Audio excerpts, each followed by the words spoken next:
I'm gonna create my own Hall of Fame for the channel. All right, it's not gonna be for guys in the Basketball Hall of Fame or have orange jackets already. It's going to be for the fan favorites, the underrateds, and it's gonna be voted on by you, the people, hence the name, the People's Hall of Fame. 5 slots, 1 player, each position. Let's meet the field. At the center position, we have Al Jefferson. If I'm a big man in today's game, I'm sitting down and studying Al Jefferson's bag on the block. 1 dribble is all I need. Whether you're 6'9" or 7'2", my bag is rated E for everyone. The next player on this list is Boogie Cousins.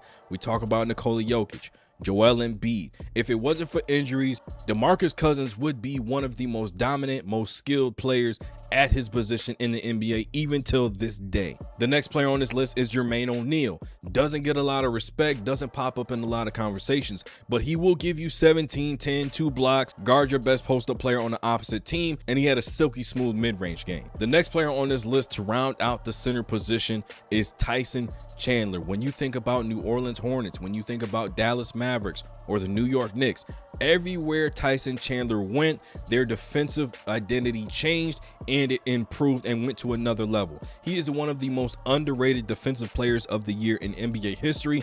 And before Blake Griffin and DeAndre Jordan was tagging up with Chris Paul, him and CP3 were the best lob threat in the NBA. Now we're going to talk about the power forward position. We have, and we're going to sit his off the court antics aside, Lamar Odom. Bringing a guy that is 6'11" off of the bench, that is a point forward, can push the break, initiate offense, score anytime he wanted to, had a tight handle, can get to the bucket. Lamar Odom is one of the most lethal weapons we've seen at his size and position. Next up, we have Elton Brand, a guy that was going to give you 20 and 10 every single night, one of the most consistent power forwards of his era, somebody that doesn't get a lot of respect on the basketball court, but when we have these conversations about the era of power forwards, Elton Brand should be in the top 10 of everybody's list. The next player on this list is Anton Jameson. He is going to give you the quietest, yet the most consistent 20 and 10 every single night, scoring from 3, mid-range, and around the basket, and had arguably the best float game in the entire league. And on the opposite end of the spectrum, we have the loudest, most demonstrative player in NBA history, Rasheed Wallace. He is going to score from the 3. He is going to dunk on you. He's going to post you up. Any way that you want it offensively, he can give it to you. And not to mention, he is one of the best defenders in the league throughout the course of his career at his position. Now we got to talk about small forwards. We're going to talk about Captain Jack, Steven Jackson. If he's playing for a championship level team, he's going to do what is asked of him. Guard the best player, knock down open threes. If you make him a guy that has to score the basketball, he can give you 15 points. If you make him the #1 option on the team, he can give you 20 and help his Golden State Warriors move on to the second round. The next player on the list is Shawn Marion. He is going to provide you with 20 points, 10 rebounds every single night, and disrespect his jump shot all you want to. If he puts the ball on the floor, don't jump. The man's nickname was the Matrix for a reason. Next player on the list is Joe Johnson. I would be weary of a guy that has the name ISO Joe.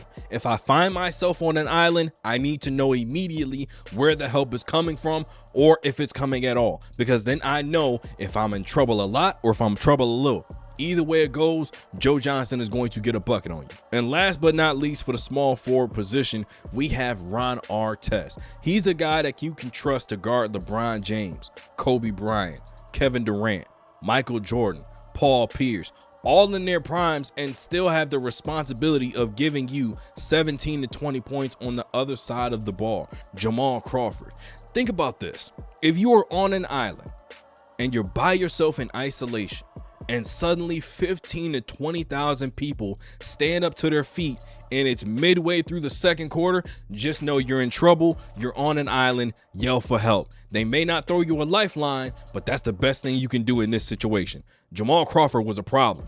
And every time one player steps away from the game, the basketball gods send another. And we have Lou Will, who is just as lethal off of the bench. The conversation is always Jamal Crawford, Lou Will, who is the best sixth man of all time. They both have a claim to the game, but Lou Will is the most recent player in NBA history that we can look at and say, if he had starters minutes, he's getting you 25 points a night. Somebody that doesn't get talked about enough when we have these conversations about who are the best shooters all time, Michael Redd was automatic, and he was one of the best lefty shooters we've ever seen, and he was making ridiculous threes. His heat checks were out of this world.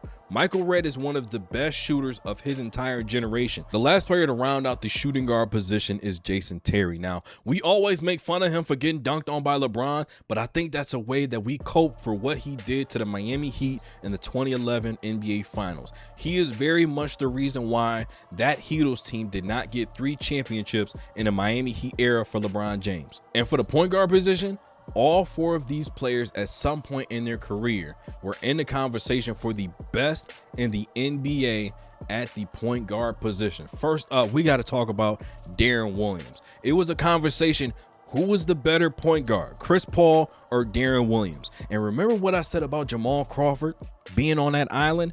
Beware of Deron Williams left to right, then right to left crossover, because you are going to be on a highlight. That left to right, right to left, and he might even pull up for a jumper, or he can go all the way to the rim and dunk on you. And arguably one of the fastest point guards in NBA history, we have John Wall. He is a very underrated floor general because he wasn't just giving you 20 plus, he was also giving you 10 assists on the side. He was a floor general that can organize everybody on the basketball court, put everybody in their right positions. He could facilitate, and he was deadly in the open court just as much as he was deadly in a pick and roll situation. Next player on this list is Rajon Rondo. When I'm talking about basketball IQ, knowing the game inside and out from a schematics standpoint, from a strategy standpoint, Rondo is one of the greatest floor generals in NBA history and has one of the highest basketball IQs I have ever witnessed as a fan. Last but not least, the player on this list to round out the entire People's Hall of Fame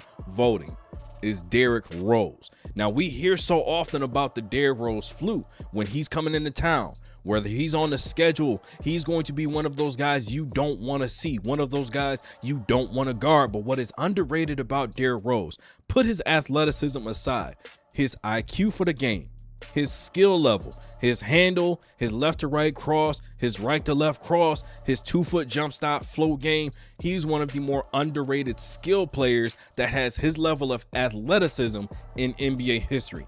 That rounds out the People's Hall of Fame voting. Voting will be put out each and every week for each and every position. And come October 10th, we're going to be having a NBA season preview live stream in which we will drop the 5 players that will be going into the People's Hall of Fame this year. Get this video a like, subscribe to the channel. That's one more for the good guys. I'm tired of being humble. I'm tired of letting people